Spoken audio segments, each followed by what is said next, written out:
वासुदेवाय। हरे कृष्णा।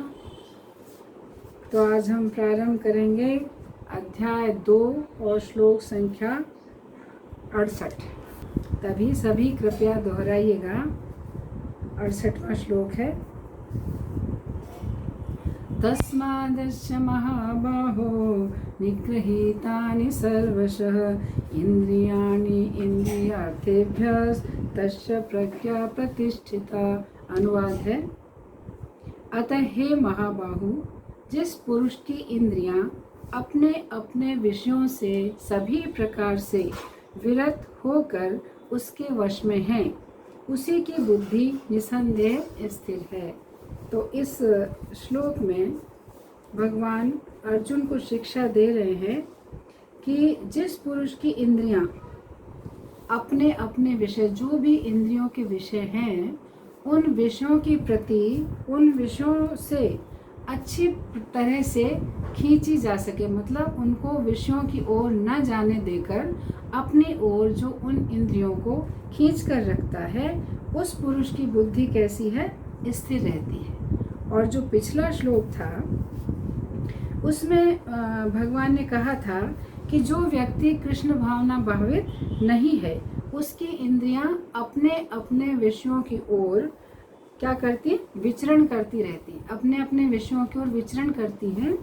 और जो ऐसे में क्या होता है, जिस इंद्रिय के प्रति उस व्यक्ति का मन लगा होता है, वह इंद्रिय उस व्यक्ति के बुद्धि का हरण कर लेती है, अर्थात उस ऐसे व्यक्ति की बुद्धि स्थिर नहीं रह सकती।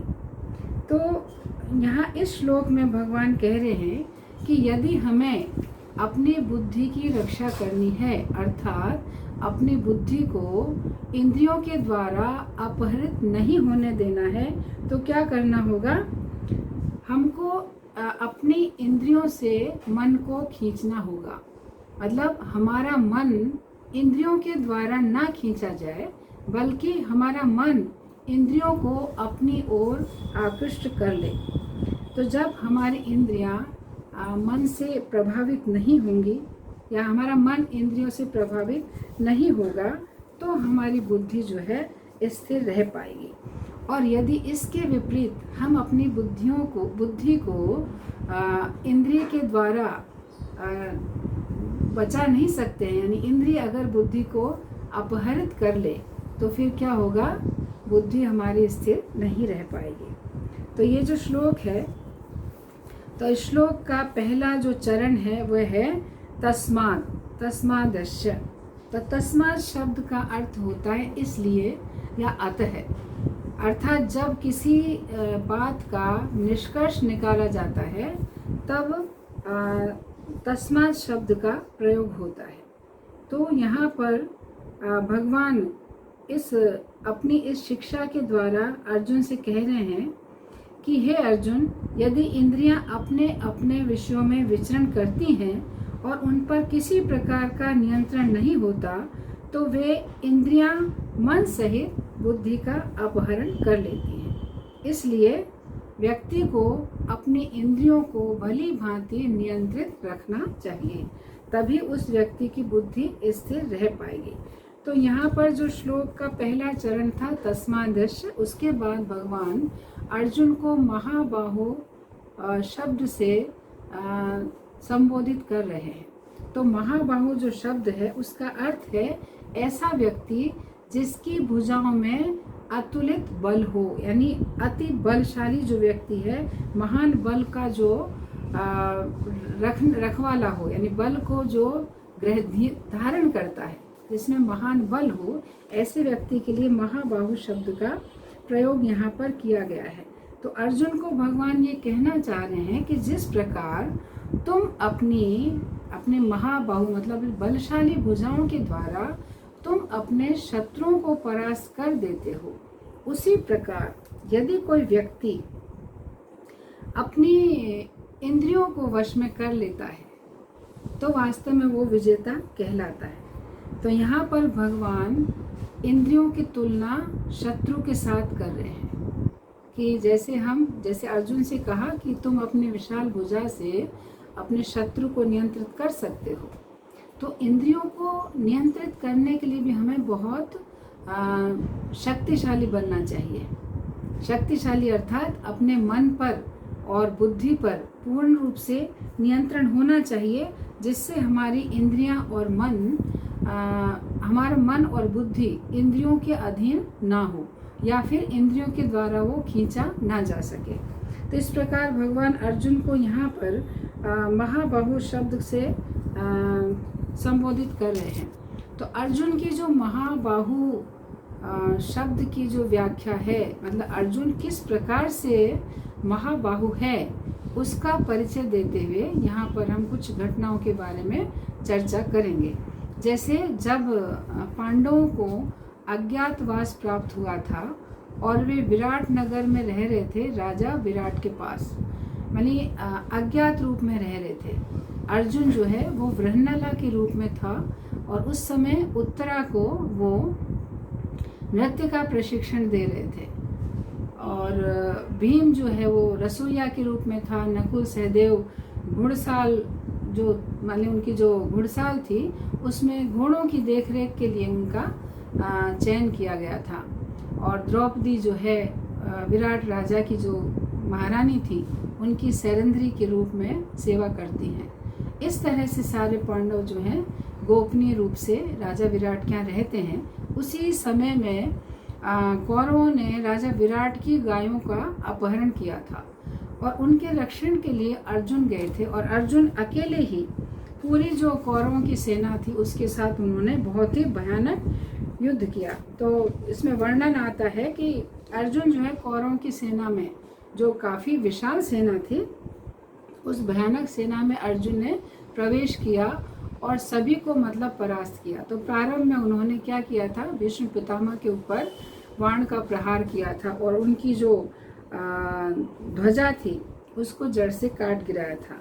और दुशासन जो है उसके धनुष को काट कर उसके छाती में 5 बाण उस पर प्रहार किया था, जिससे वह मूर्छित हुआ और वहाँ से फिर बाद में भाग निकला। इसी प्रकार उनके बहुत सारे जो बड़े बड़े योद्धा थे, उनके साथ अर्जुन ने घमासान युद्ध किया और सारे जो योद्धा हैं वो परास्त होकर इधर उधर भागने लगे।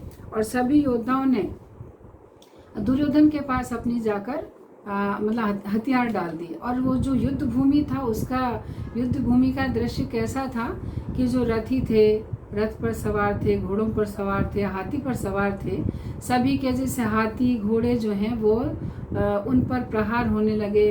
हाथी की सूंड कट के गिर रही है और जो रथ उस पे घोड़ों पर सवार थे वो व्यक्तियों के गर्दन सिर धड़ से अलग हो रही है। इस तरह से जो वहाँ का वातावरण था, ऐसा था कि पूरी जो युद्ध भूमि थी वो लाशों से पट गई थी। और जब अर्जुन बाण चला रहे थे तो उनकी बाण इस प्रकार से चल रहे थे जैसे बाणों की वृष्टि हो रही, बारिश जैसे हो रही हो। अर्जुन के बाणों का गति इस प्रकार की थी कि किसी जो विरोधी लोग थे उनको अवसर ही नहीं प्राप्त हो रहा था कि वे अर्जुन पर प्रहार कर सकें, कि अर्जुन कब प्रत्यंचा चढ़ाते कब बाण छोड़ देते, कोई समझ ही नहीं पा रहा था। तो ऐसे जो उनकी जो योद्धा थे उनके मस्तक जो कट कट के गिर रहे थे, मानो जैसे आकाश से जो है पत्थरों की बारिश हो रही हो। तो पूरा जो मैदान था वो जैसे रक्त की नदी वहाँ बहने लगी थी। बड़ा भीषण दृश्य उपस्थित हो गया था। और अंततः भीष्म पितामह भी मूर्छित हो गए थे अर्जुन के बाण से, और उन्हें भी युद्ध भूमि से पलायन करना पड़ा। फिर जो दुर्योधन थे लास्ट में, उनके ऊपर भी अर्जुन ने बाण का प्रहार किया और वो भी रक्त को वमन करते हुए वो भी वहाँ से युद्ध भूमि में मूर्छित हो गए और अंततः वो सब परास्त हुए। फिर अर्जुन ने अपने शंख का उद्घोष किया और फिर वो अपने वापस राजा विराट के पास विजयी होकर समस्त गायों को वापस लेकर आते हैं। तो इस तरह से अर्जुन के बारे में जो भगवान महाबाहु शब्द का प्रयोग कर रहे हैं, तो अर्जुन इस प्रकार के योद्धा, इस प्रकार के वीर रहे हैं कि उनके समक्ष कोई भी व्यक्ति टिक नहीं पाता था। इसी प्रकार से एक और महाभारत की कथा का वर्णन आता है। जब जयद्रथ का वध करना था, जब अर्जुन को पता चला कि जयद्रथ ने ही अभिमन्यु का वध किया है, मेरे प्रिय पुत्र का उसने वध किया है, बहुत धोखे से, मतलब जघन्य अपराध था वो एक तरह से। तो अर्जुन बहुत क्रोधित होते हैं और वो प्रतिज्ञा करते हैं कि आज सूर्यास्त के पहले मैं जयद्रथ का वध कर दूंगा। और जब कौरवों को पता रहता है कि अर्जुन ने ऐसा प्रण किया है तो ये क्या करते हैं, इस प्रकार से व्यूह की रचना करते हैं और जयद्रथ को सबसे आखिरी में खड़ा रखते हैं ताकि उस तक अर्जुन पहुंच नहीं पाए। लेकिन जब अर्जुन को पता चलता है और अर्जुन क्या करते हैं, बहुत घमासान युद्ध के लिए वो अपने आप को तैयार करके उन शत्रुओं के बीच से निकलते हैं और सब पर प्रहार करते हुए घमासान मार काट, इतना मतलब समस्त जो भी उनके राह में उनको रोकने का प्रयास करता उसके ऊपर बहुत कुपित होकर वे प्रहार करते और लगभग मतलब जो भी उनके सामने आ रहा था वो मृत्यु को, वीर गति को प्राप्त हो रहा था। इस तरह से अर्जुन जो है अपने बाणों की वृष्टि करते हुए एकदम घमासान युद्ध करते हुए आगे बढ़ रहे थे और बढ़ते बढ़ते मतलब इतने सारे योद्धाओं का वध करते हुए उस समय भी जो युद्ध भूमि की स्थिति ऐसी है कि जो सारी जो रणभूमि थी वह घोड़ों के मस्तकों से, हाथियों के सूंडों से और वीरों के भुजाओं तथा सिरों से पूरी रणभूमि जो है आच्छादित हो चुकी थी। यानी पूरी भूमि पटी हुई थी इन क्षत विक्षत जो वीरों की जो शव थे उनसे पटी हुई थी। और अर्जुन लगातार जयद्रथ की ओर आगे बढ़ते जा रहे थे और बाकी अन्य लोग जयद्रथ का रक्षण करने के लिए बहुत प्रयास कर रहे थे कि अर्जुन को उन तक, उस जयद्रथ तक नहीं पहुंचने दिया जाए। तो इस प्रकार उस युद्ध में अर्जुन के बाणों से पीड़ित हुई सेना जो थी, उस पूरी जो शत्रु सेना थी उसके पांव उखड़ चुके थे, अर्थात वे तितर बितर हो गई थी और अपना जो उत्साह और पराक्रम को वो खो चुके थे।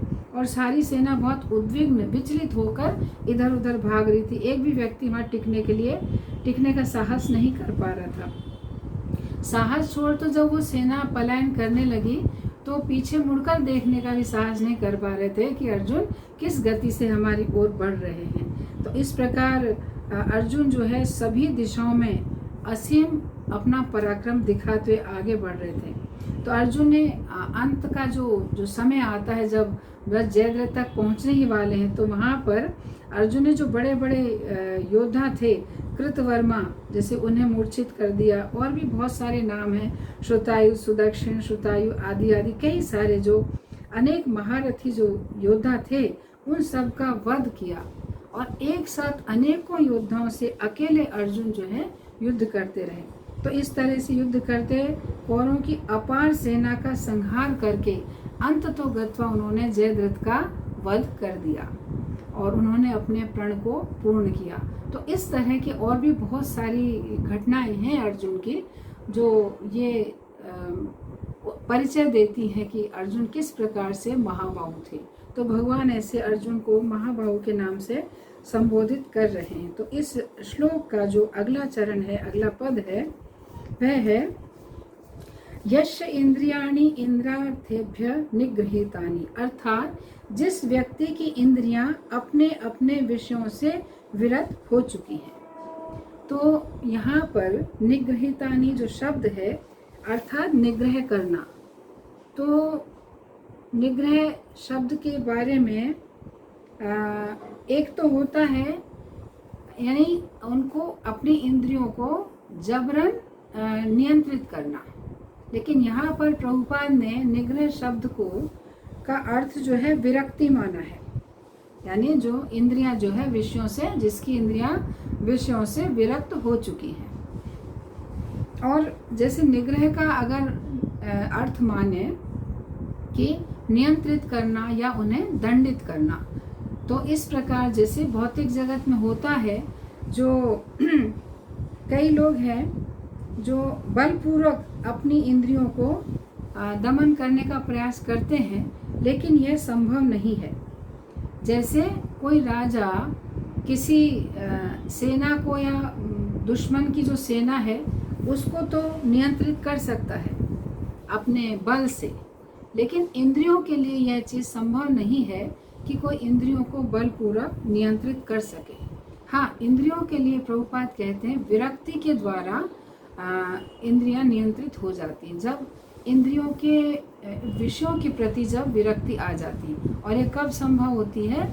जब जीव की इंद्रियां भगवान की सेवा में अनुरक्त रहती हैं, जब उन्हें भगवान की सेवा करने में रुचि प्राप्त हो जाती है तो स्वतः उनमें विरक्ति आ जाती है। तो प्रभुपाद इस श्लोक के तात्पर्य में लिखते हैं कि जिस प्रकार से सेना शत्रुओं का दमन करने के लिए श्रेष्ठ सेना की आवश्यकता होती है। शत्रुओं का दमन तभी हो सकता है जब उसके पास श्रेष्ठ सेना हो। अगर सेना कमजोर है तो शत्रुओं का दमन नहीं कर सकती है।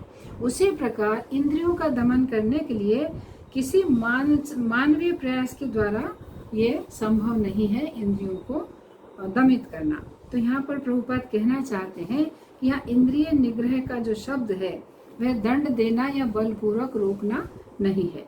अतः निष्कर्ष यह निकलता है कि निग्रह शब्द जो है क्या अर्थ है? विरक्ति ही होना चाहिए। निग्रह शब्द का मतलब दंड करना नहीं है या वश में करना, नियंत्रित करना संभव नहीं है। तो यहाँ पर प्रभुपाद कहते हैं कि जब हमारी इंद्रियां श्री कृष्ण की सेवा में आसक्त हो जाती हैं, मतलब जैसी अभी भौतिक विषयों के प्रति आसक्ति है, जब उस आसक्ति का विषय बदल जाता है, अर्थात उसकी आसक्ति भगवान की सेवा में परिवर्तित हो जाती है, तब क्या होता है कि स्वाभाविक रूप से उस व्यक्ति की इंद्रियां जो है विरक्त हो जाती हैं भौतिक विषयों के प्रति। तो कृष्ण भावना के द्वारा यह सारी इंद्रियों को भगवान की दिव्य प्रेमा भक्ति में लगाकर इंद्रिय तृप्ति की जो बलवती शक्ति है उसको दमित किया जा सकता है, उसको मतलब रोका जा सकता है, नियंत्रित किया जा सकता है। और जो व्यक्ति इस बात को हृदयंगम कर लेता है, किस बात को? कि हमारी इंद्रियां अगर भगवान को प्रसन्न करने के लिए नियोजित होंगी तो क्या होगा? भौतिक विषयों के प्रति स्वतः ही विरक्ति प्राप्त हो जाएगी। ये बात अगर कोई अपने हृदय में धारण कर लेता है और फिर अपने श्रेष्ठ गुरु के पथ प्रदर्शन में रहकर वो इस सेवा में लगा रहता है, तो निश्चित रूप से उस व्यक्ति की बुद्धि जो है स्थिर हो जाती है और वह व्यक्ति वास्तव में मोक्ष का अधिकारी कहलाता है या भगवत धाम जाने का अधिकारी कहलाता है। तो जैसे चर्चा कर रहे थे कि इंद्रिय निग्रह का अर्थ विरक्ति है, और अगर इंद्रिय निग्रह का अर्थ दंडित करना या उन्हें नियंत्रित करना यानी दमित करना अगर माना जाता है, तो एक तरह से कहीं कहीं ये भी बात सत्य है कि जैसे कोई व्यक्ति जब कृष्ण भावनामृत में आता है तो प्रारंभ में उसकी इंद्रियां जो है भगवान की सेवा करने में रुचि नहीं होने के कारण उस सेवा के प्रति उनका मन नहीं लगा होता है, बल्कि उस सेवा से मतलब दूर भागते रहते हैं। लेकिन फिर भी बलपूर्वक, यहाँ पर बलपूर्वक कहा है कि निग्रह का यहाँ पर बलपूर्वक कैसे? कि भगवान की सेवा में उन इंद्रियों को पहले प्रारंभिक अवस्था में बलपूर्वक लगाना पड़ता है, क्योंकि इंद्रियां हमेशा विषयों में लगी हैं, विषयों की सेवा में लगी रहती हैं। लेकिन जब उनका विषय बदलकर उन्हें भगवान की सेवा में लगाया जाता है तो जो कब से युगों युगों का जो अभ्यास है उसे परिवर्तन करने में समय लगता है। तो पहले हमें बलपूर्वक अपनी इंद्रियों को नियोजित करना पड़ता है। फिर जैसे जैसे जीवात्मा भगवान की सेवा में अपनी इंद्रियों को लगाता है तो भगवान की सेवा करने से उसकी इंद्रियां धीरे धीरे शुद्ध होने लगती हैं। और जैसे जैसे इंद्रियां शुद्ध होंगी तो क्या होगा? अपने आप भगवान की सेवा में रुचि उत्पन्न होगी। फिर जब रुचि उत्पन्न होगी तो स्वतः ही भौतिक विषयों के प्रति मन अनासक्त होगा और भगवान के प्रति आसक्ति बढ़ेगी। तो भौतिक विषयों के प्रति स्वतः ही विरक्ति का भाव उत्पन्न हो जाएगा। तो पहले बलपूर्वक भी हमें अपनी इंद्रियों को भगवान की सेवा में लगाना पड़ता है। जैसे कोई व्यक्ति इस्कॉन संस्था से जुड़ता है और कुछ समय के बाद जब पूछता है भक्तों से कि भी मुझे क्या करना होगा, तो भक्त क्या कहते हैं? आपको सुबह जल्दी उठना होगा, मंगला आरती आना होगा, 16 माला का जप करना होगा, चाय कॉफ़ी नहीं पीना है, प्याज लहसुन छोड़ना है। इस तरह से जो ये तपस्या का मार्ग जब उन्हें बताया जाता है तो शुरू में लगता बहुत कठिन है, हम तो चाय के बिना रह ही नहीं सकते हैं, बहुत दिक्कत होती है कुछ लोगों में। लेकिन कुछ जो बहुत दृढ़ प्रतिज्ञ होते हैं तो आसानी से इन नियमों का पालन कर जाते हैं। तो शुरू में ये जो विधि है उनको बड़ा कठिन होता है उन विधि को पालन करना, मतलब जैसे ज़बरदस्ती से उन्हें ये चीज़ें करनी पड़ती हैं, मन नहीं होता है, लेकिन फिर भी वो विधि है, एक आध्यात्मिक प्रगति करने का ये मार्ग है। इस विधि को जब तक हम अपनाएंगे नहीं तो हम आध्यात्मिक मार्ग पर प्रगति नहीं कर पाएंगे। तो ये चीज़ें पहले कठिन लगती हैं और मन को बहुत प्रतिकूल प्रतीत होती हैं, लेकिन जब व्यक्ति करने लगता है इन चीज़ों को, भक्तों के साथ में रहकर उनके संग को प्राप्त करते हुए, तो क्या होता है, धीरे धीरे विधि का पालन करते करते ये जो यंत्रवत जो कार्य हो रहा था वही कार्य फिर थोड़ा रुचि के साथ वह व्यक्ति करने लगता है। तो इस तरह से शुरू में हमें थोड़ा सा बलपूर्वक अपनी इंद्रियों को भगवान की सेवा में नियोजित करना पड़ता है। इसी प्रकार के उदाहरण, बहुत अच्छा उदाहरण श्री रूप गोस्वामी पाद उपदेशामृत में देते हैं कि जैसे पीलिया रोग किसी को होता है तो जिह्वा जो है किसी भी चीज़ का आस्वादन करे तो कड़वा स्वाद प्रतीत होता है, लेकिन पीलिया रोग की दवा भी क्या होती है, मिश्री होती है, कि जैसे आप मिश्री खाएंगे तो धीरे धीरे आपका पीलिया रोग ठीक होगा। लेकिन जब प्रारंभ में पीलिया के प्रभाव से वह मिश्री कड़वी लगती है, हालांकि मिश्री मीठी है लेकिन पीलिया के प्रभाव से मिश्री कड़वी लगती है, लेकिन फिर भी बलपूर्वक उस जिह्वा को मिश्री का आस्वादन करने में नियोजित करना पड़ता है, और उसका आस्वादन करते करते मिश्री के प्रभाव से जब पीलिया रोग ठीक हो जाता है तो वही मिश्री मीठी लगने लगती है। उसी प्रकार जब व्यक्ति भगवान की सेवा में अपनी इंद्रियों को नियोजित करता है, प्रारंभ में ये कार्य कठिन लगता है, मन को बहुत नियंत्रित और अंकुश में लाना पड़ता है, लेकिन जैसे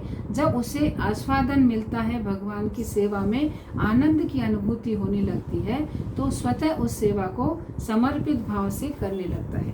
लेकिन प्रारंभ में इंद्रियों को निग्रह करना होता है।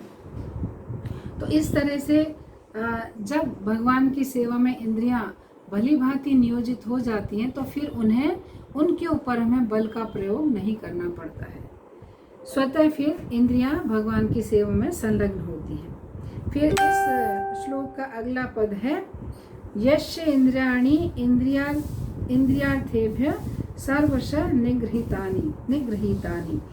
तो अर्थात जिसकी इंद्रियां विषयों से सब प्रकार से विरत हो चुकी हैं। तो यहाँ पर भगवान सर्वशः शब्द का जो प्रयोग कर रहे हैं, इंद्रियार्थेभ्य सर्वशः, अर्थात सर्वशः का मतलब है सभी प्रकार से विरत, यानी विरक्त हो जाते सभी प्रकार से। तो यहाँ सर्वशः शब्द के 3 अर्थ दिए गए हैं। तो पहला जो अर्थ है सर्वशः का अर्थ है पूर्ण रूप से। तो यहाँ पर इंद्रियों का पूर्ण रूप से विरक्त होने से मतलब है उस व्यक्ति की इंद्रियां 100% भगवान की सेवा में नियोजित रहती हैं। ऐसा नहीं कि 50% सेवा में है और 50% भौतिक विषयों की ओर आकृष्ट हैं या उनमें आसक्त हैं, या 90% जो है भगवान की सेवा में है और 10% जो है भौतिक विषयों की ओर आसक्त हैं। ऐसा नहीं, भगवान क्या कह रहे हैं, पूर्ण रूप से, मतलब 100% हमारी जो इंद्रियां हैं विषयों से विरक्त हों और भगवान की सेवा में आसक्त हों। कहने का मतलब है जो इंद्रियां हैं उनके विषयों में आसक्ति बिल्कुल शून्य हो गई हो, 0, मतलब शून्य है, कोई आसक्ति उनकी है नहीं भौतिक विषयों के प्रति। तो ऐसे कहने का तात्पर्य 100% जब इंद्रियां भगवान की सेवा में संलग्न हो जाएं। तो इस तरह से यहाँ पर चैतन्य महाप्रभु का जो शिक्षाष्टकम है उसमें चैतन्य महाप्रभु वर्णन करते हैं, शून्यहितम जगत सर्वम गोविंद विरहेण में। भगवान क्या कह रहे हैं कि भगवान में ऐसी आसक्ति हो जाए तो कैसा होगा, फिर भगवान के विरह में, यानी भगवान श्री कृष्ण के प्रति इतना प्रेम हो जब हमारी इंद्रियां 100% भगवान की सेवा में आसक्त हों और भौतिक विषयों के प्रति विरक्त हों, तो क्या होगा? भगवान से ऐसा प्रेम होगा कि उनके बिना एक पल भी कैसा होगा? युग के समान प्रतीत होगा, और पूरा जो जगत है वो शून्य के जैसा लगेगा भगवान के विरह में। तो इस प्रकार की स्थिति ऐसे व्यक्ति की हो जाती है जो 100% भगवान की सेवा में अपने आप को समर्पित कर चुका है। फिर सर्वशः का दूसरा शब्द है, अर्थ है सभी प्रकार से। सभी प्रकार से का अर्थ है कि सभी उपायों से। कि लोग क्या करते हैं कि भौतिक विषयों का आस्वादन करने के लिए कई कई प्रकार के की तरकीब और तरीके अपनाते हैं कि भाई इस तरह से हम जैसे भोजन की शैली को ले लिया जाए तो भोजन में भी कई विविधता करते हैं कि कोई जो वस्तु बना रहे हैं उसको हम इस तरीके से बनाएंगे तो ज़्यादा स्वादिष्ट होगी। तो इस प्रकार से विविध प्रकार से प्रयोग करते रहते हैं इंद्रियों का ज़्यादा आस्वादन, विषयों का आस्वादन करने में लगाने के लिए। तो यहाँ पर जो कृष्ण भावना भावित व्यक्ति है वह जानता है कि जो भौतिक विषय हैं उनको चाहे कितने भी प्रकार से भोगा जाए वे अंततः विष के तुल्य हैं। जैसे भौतिक विषय हैं उनके बारे में कहा है कि वे विष तुल्य हैं।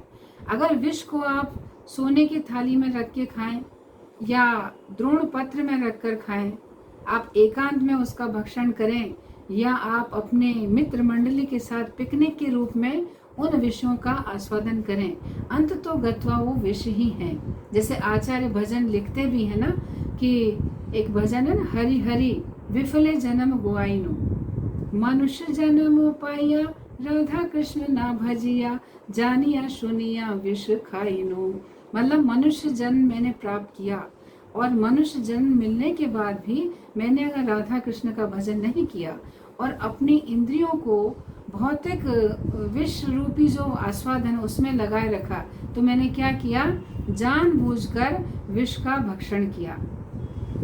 और श्रीमद् भागवतम में एक श्लोक में वर्णन आता है, पुनः पुनः चर्वित चर्वणानाम, अर्थात चबाए हुए को पुनः पुनः चबाना। जो वस्तु को चबाया जा चुका है उस चबाही वस्तु को पुनः पुनः चबाना, अर्थात इतने सारे हमारे जन्म होते हैं, कितनी सारी योनियां हैं ना, 84 लाख योनियां हैं, उसमें पता नहीं कितनी कितनी योनियों में हम कितनी कितनी बार भ्रमण करते हुए इस मनुष्य जीवन को प्राप्त हुए हैं, और भी पता नहीं कितनी बार मनुष्य जीवन हमें मिला है।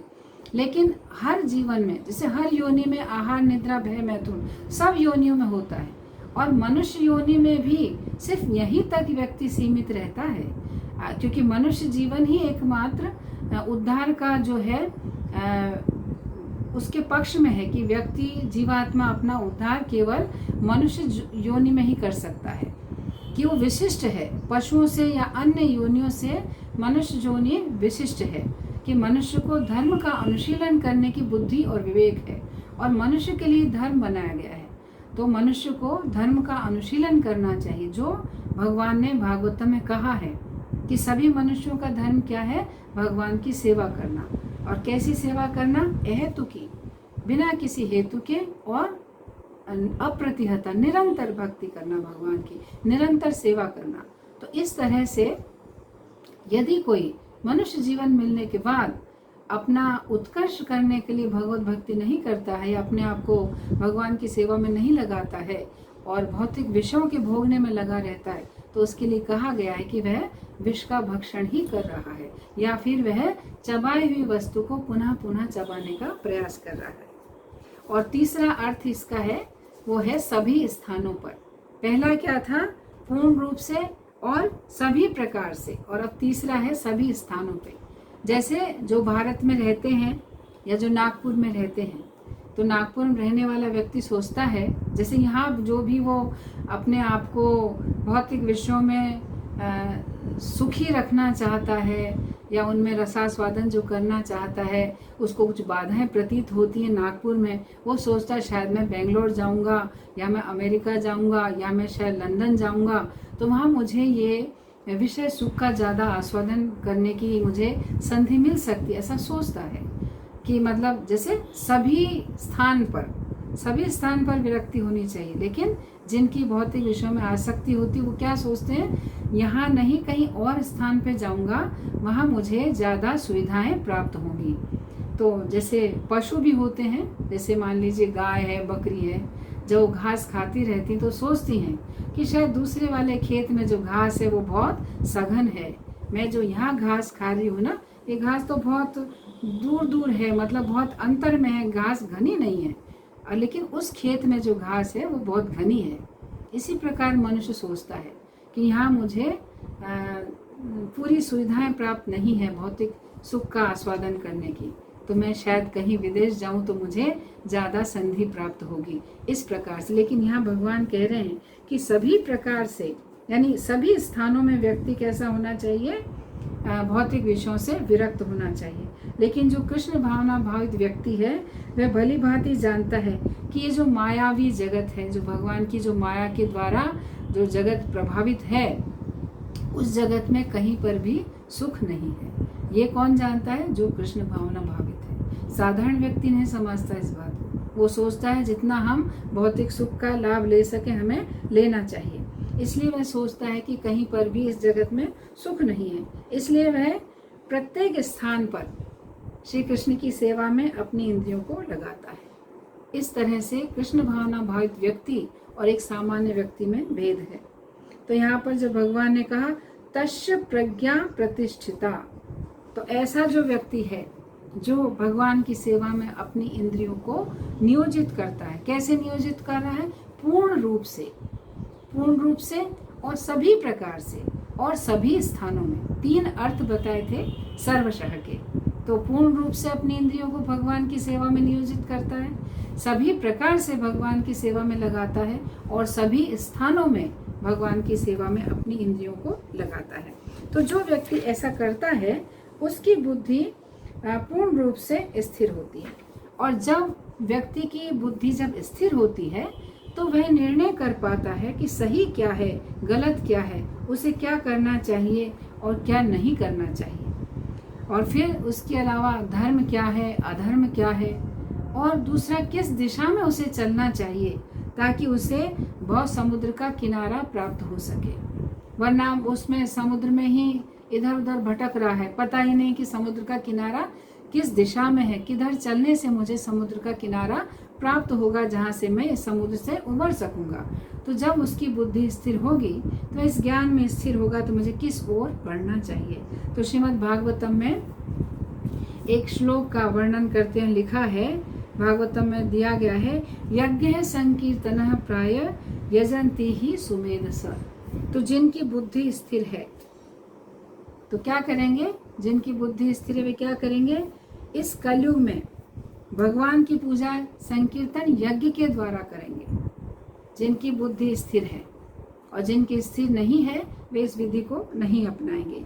या फिर हम ऐसे कह सकते हैं कि जिनकी बुद्धि स्थिर है वे लोग क्या करेंगे, चैतन्य महाप्रभु का ये जो संकीर्तन आंदोलन है उसमें भाग लेंगे, और उसमें भाग लेने से क्या होगा, उनकी बुद्धि स्थिर हो जाएगी। तो सबको क्या बताया गया, कलयुग में केवल और केवल हरि नाम का संकीर्तन ही प्रधान है। तो क्या करना चाहिए, हरे कृष्ण कृष्ण कृष्ण हरे हरे, हरे राम राम राम हरे हरे। इस तरह से श्रीमद् भागवतम भी इस बात के लिए हमें प्रेरित करती है। और भागवतम में तो बहुत जगह इस बात की चर्चा और व्याख्या की गई है कि केवल और केवल हरिनाम का ही आधार है इस कलयुग में। तो इस तरह से जिसकी बुद्धि स्थिर है वह क्या करेगा, भगवान की पूजा संकीर्तन यज्ञ के द्वारा करेगा। तो श्रील प्रभुपाद ने इसी श्लोक पर एक कुछ पद्य लिखे हैं। तो उस पद्य के अनुवाद में प्रभुपाद क्या कहते हैं कि प्रभुपाद कह रहे हैं, जैसे इंद्रिय निग्रह के स्थान पर प्रभुपाद कहते हैं कि जिस व्यक्ति ने अपना मन श्री कृष्ण को सौंपकर विषयों से विरक्त कर लिया है उस व्यक्ति की इंद्रियां भी वश में आ जाती हैं। तथा श्री कृष्ण को समर्पित हो जाती है और इस प्रकार उसकी बुद्धि पूर्ण रूप से स्थिर हो जाती है। जब मन ही भगवान को समर्पित हो जाता है तो क्या होगा, इंद्रियां, बुद्धि सब कुछ अपने आप भगवान की सेवा में संलग्न हो जाएंगी। और भगवान कहते भी है ना, मन मना भव मद भक्तो मद त्याजी माम नमस्कुरु। मतलब मेरे मन के अर्थात मेरे विचारों के बनो, या फिर मेरे मन को, अपने मन को मुझ में नियोजित करो, या पूर्ण रूप से मुझे अपना मन दे दो, अपना मन मुझे दे दो। ऐसा कृष्ण का कहना है कि जो तुम्हारा मन है वो तुम मुझे दे दो, अर्थात मन को भगवान में आप लगा लो। तो इस तरह से ये यहाँ पर इस श्लोक की चर्चा जो है पूर्ण होती है।